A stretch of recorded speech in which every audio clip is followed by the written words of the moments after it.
Hey, Coach, how you doing? I'm doing good, buddy. How are you? I'm okay. I actually wanted to ask you about. Obviously, we've seen a couple true freshmen play this year, and Amari, and I know Jordan Shaw here lately.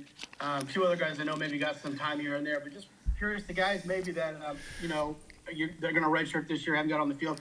Anybody that you and your staff are really excited about, guys that stood out there on the practice field this season this past class? Yeah, I would say, Tadarius Collins, call him Tootie, really got a chance to be a really special player as a defensive end and a bold combination that you can do both, play both positions.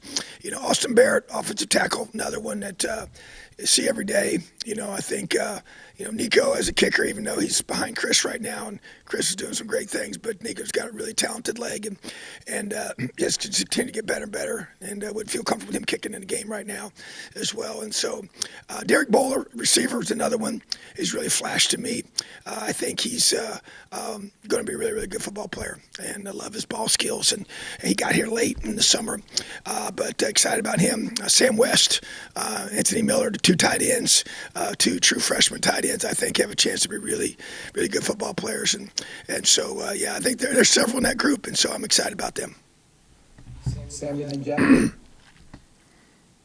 Coach, your team has been steadily improving since Rutgers, but you finally got tangible, proof in a win. What have you seen in practice that is, up the level of, enthusiasm and things like that win brought?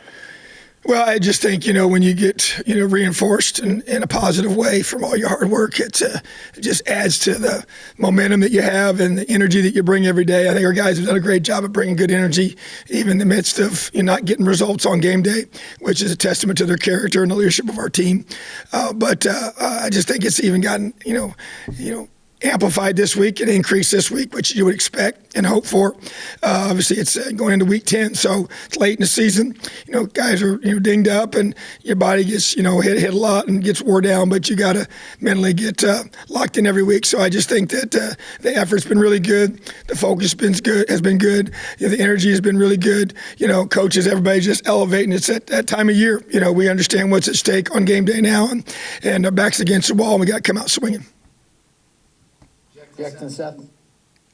Hey, Tom, wanted to ask you about Isaiah Williams, number one on Illinois, kind of the challenge he presents for your team, kind of what you've seen from him this year, and I guess just what you can do to try to contain him.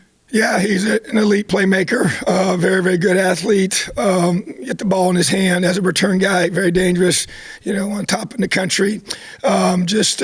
Really, really shifty.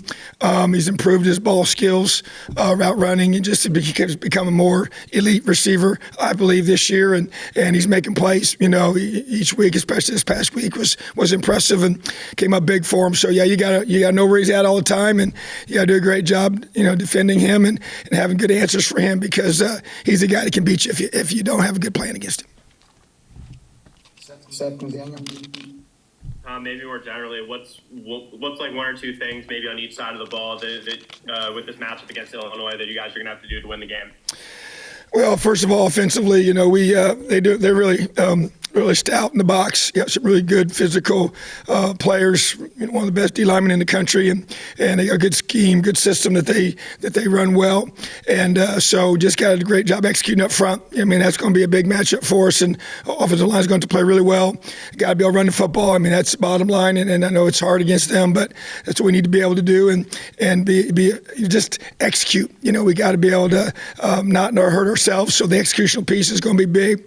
And when you think about, there's not a lot of, each week you talk about these things, but, third down efficiency, that obviously starts on first and second down, but, trying to stay out of those third and longs for our offense. But I know I'm giving you more than two, but we got to protect that football now.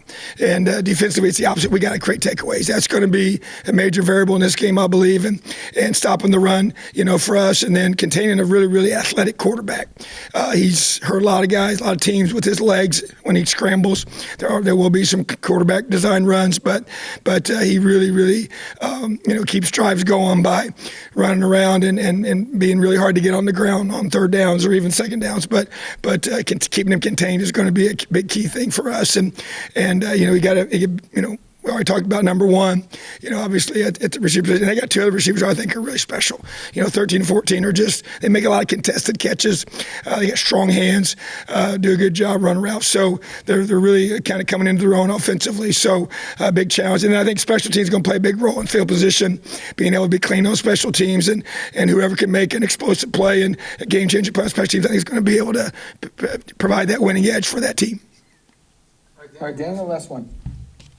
I wanted to revisit something you mentioned Saturday after the win. I believe you mentioned the phrase earmuffs and blinders. Yeah. I'm curious, with the way that October played out and some of the negative noise, I would assume you kind of had a similar approach.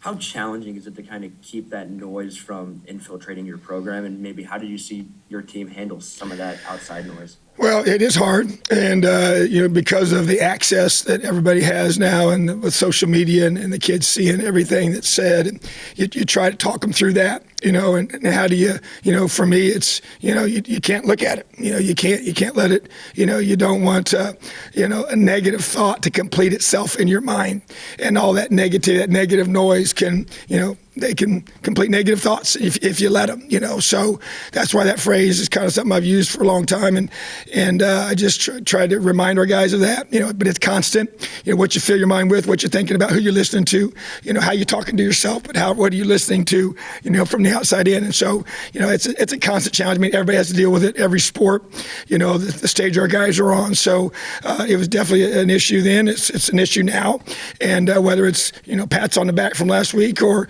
continued criticism for other things. So, you can't allow that to be a variable that affects, the way you respond in a daily basis. And so, but it takes maturity to do that. So you're coaching your guys about that. You talk about it. You got to model it yourself. I got to do it myself. Our coaches have to do it and do a great job of having earmuffs and blinders and just focus on the task at hand, which right now is beating Illinois. And that's it. Nothing else. We don't worry about anything else.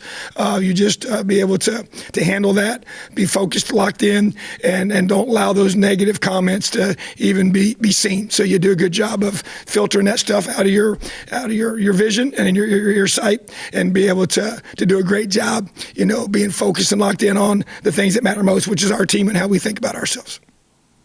All right, thanks. Appreciate you guys. Have a great day. Elio.